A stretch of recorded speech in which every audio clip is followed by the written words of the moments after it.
What does it mean to have a relationship with God? How do you even begin to explain such a theologically magnificent concept that's not full of philosophical and esoteric concepts? Try an analogy. Think of a caterpillar. A caterpillar crawls on its legs, on its hands and feet, so to speak. It never imagined what could happen once it forms a cocoon around itself and begins to die and disintegrate. And then something magical happens. The caterpillar, through its death and destruction, through the old dying and the new rising, becomes something it can never dream. It becomes a butterfly, beautiful and lovely, amazing. It can have the most beautiful wings imaginable, and it flies, something a caterpillar could never do. This is what happens when you have a relationship with God.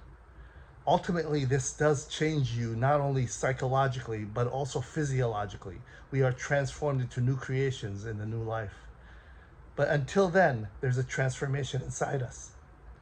Christ said, "In me you can have life and life eternal." This is salvation, that you shall know God and his Son, Christ. What does that mean? It means having a relationship with him that's deeper and more profound and more serendipitous in everything and anything you've ever imagined in your life. It's walking with him. It means following the things that he says in his word, through his church, through his saints, and understanding that we are more than just bodies seeking pleasure and money and wealth and sex and rock and roll. Because ultimately these things, although they are pleasurable, will leave us empty and dry. We need God like a plant needs the sun. Sure, the sun can exist without any plants at all. Matter of fact, the sun can exist without the solar system around it. But the solar system cannot exist without the sun, and neither can the plant.